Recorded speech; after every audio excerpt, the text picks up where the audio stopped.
बुधवार को पेट्रोलियम डीलरों और व्यापारियों को लेकर लुधियाना में एक संवाददाता सम्मेलन में 20 सितंबर 2010 से अनिश्चितकाल के लिए हड़ताल का ऐलान किया गया।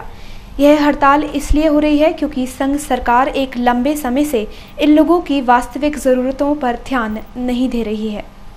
सुखमिंदर पाल सिंह गरेवाल, राष्ट्रीय संयुक्त सचिव all India petroleum traders federation, जो कि पूरे बुधवार को भारत के 38,700 पेट्रोलियम डीलरों और व्यापारियों के बारे में लुधियाना में एक संवाददाता सम्मेलन में कहा कि फेडरेशन 20 सितंबर 2010 से अनिश्चितकाल के लिए हड़ताल पर जा रहा है। Federation of all India petroleum traders, जिसके हमारे राष्ट्रीय अध्यक्ष श्री अशोक बदवार जी हैं, और 20 तारीख को पेट्रोल पंपों की उन्होंने हड़ताल की कॉल की है।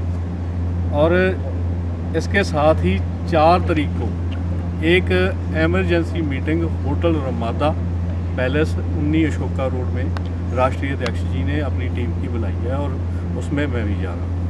अशोक बदवार राष्ट्रीय अध्यक्ष की अध्यक्षता में यह सारा बंद होगा। गरेवाल ने कहा कि संघ सरकार, जो कि एक लंबे समय से उनकी वास्तविक जरूरतों पर ध्यान नहीं दे रही है, को अतिवादी कदम उठाने के लिए मजबूर किया गया है। डीलर और व्यापारी कम लाभ और परिचालन व्यय में वृद्धि के कारण घाटे में जा रहे हैं। मुख्य रूप से हमारी डिमांड ये है कि हम बैंकों से ये पैसा लेते हैं, वो परसेंटेज के हिसाब से ब्याज पर पैसा मिलता है, और हमारे को जो पेट्रोल डीजल जो प्रोडक्ट है उन पर जो कमीशन मिल रहा है पेट्रोल पंपों को, वो वॉल्यूम के आधार पर मिलता है। जब गाड़ी 1.25 लाख की थी तो भी वही रेट हमारे को कमीशन मिलता था। जब हम डीजल की गाड़ी 4.5 लाख की है उस पर वही वॉल्यूम के हिसाब से वो हमारे को कमीशन मिलता है, और 6.5 लाख की पेट्रोल की है उसके हिसाब से जब हमें कमीशन मिलता है। जबकि हम बैंकों को ब्याज पैसा प्रतिशत के हिसाब से देना पड़ता है जो ऋण लेते हैं यहाँ। और हमारी डिमांड है भी कम से कम 5% हमें कमीशन पेट्रोल पंपों को दिया जाए। जैसे बैंकों को हमारे को भुगतान करना पड़ता है, उसी हिसाब से हमारे को वॉल्यूम छोड़ करके प्रतिशत के हिसाब से 5% के हिसाब से पेट्रोल पंपों को कमीशन मिले।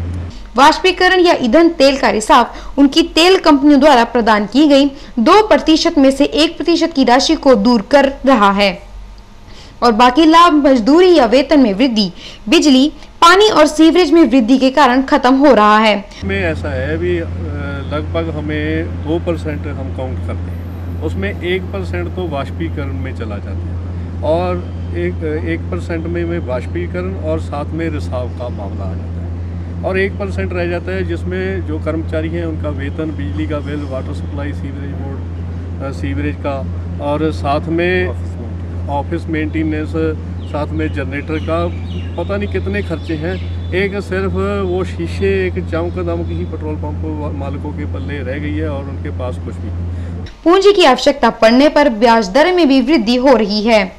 पेट्रोलियम और माननीय उच्च न्यायालय के मंत्रालय के आदेश के खिलाफ मौजूदा तेल कंपनियों द्वारा नए रिटेल आउटलेट की स्थापना के तर्क पर भी यह हड़ताल हो रही है। दूसरी बात ये है भी हम चाहते हैं भी हिंदुस्तान भर में, ये नहीं भी हरियाणा में सस्ता है, पंजाब में सस्ता है, हिमाचल में महंगा है, चंडीगढ़ में महंगा है, ये ना हो। और उसी हिसाब से हम चाह रहे हैं भी एक साल सभी स्टेट्स में पेट्रोल डीजल प्रोडक्ट्स कस्टमर्स को मिले। यह नई रिटेल आउटलेट न केवल सरकारी तेल कंपनियों पर बोझ डाल रही हैं, जबकि निर्माण की लागत, मशीनें और भूमिगत टैंक का खर्चा कंपनियां वहन कर रही है। नई कंपनियां जो कि जनहित में कोई कार्य नहीं करती हैं, क्योंकि दूसरा रिटेल आउटलेट पहले से ही उस क्षेत्र के लोगों को सेवा दे रहा है। यह केवल 2 वर्ग के दूरी के डीलरों को वंचित करता है, जो किसी भी तरह से अपना प्रबंध कर रहे थे। चंडीगढ़ से कैमरामैन दीपक के साथ जयश्री राठौर, दिन भर। बीती शाम सेक्टर 3 स्थित ताऊ देवीलाल स्टेडियम में जिला उपायुक्त आशिमा बराड़ द्वारा पुरस्कार वितरित किए गए। यह समारोह ज्ञानचंद गुप्ता द्वारा आयोजित करवाया गया। उन्होंने बताया कि उनके बेटे की 5 वर्ष पूर्व एक हादसे में मृत्यु हो गई थी, इसलिए वे 30 व 31 अगस्त को यह समारोह करवाते हैं। यह समारोह आयोजित करने के पीछे उनका मकसद अपने बेटे को श्रद्धांजलि देना है। इस समारोह में विभिन्न उम्र के बच्चों को पुरस्कृत किया गया, जिससे बच्चों का उत्साह बढ़ा, जो साफ देखा जा सकता था। ये चैंपियनशिप मेरे सपुत्र अश्विनी गुप्ता, जिनकी मृत्यु एक कार एक्सीडेंट में 5 साल पहले हुई थी, उनकी स्मृति में हर साल डिस्ट्रिक्ट बैडमिंटन चैंपियनशिप करवाई जाती है। आज इस चैंपियनशिप के अंदर मुझे खुशी है कि यहाँ लगभग 300 बच्चों ने पार्टिसिपेट किया और मैं मैडम आशमा गर्ग जी, जो डिप्टी कमिश्नर पंचकुला हैं और डिस्ट्रिक्ट बैडमिंटन एसोसिएशन की प्रेसिडेंट भी हैं, उनका धन्यवाद करता हूँ कि वो आज प्राइज़ डिस्ट्रीब्यूशन के लिए यहाँ आई और उन्होंने यहाँ आकर बच्चों की हौसला अफजाई की।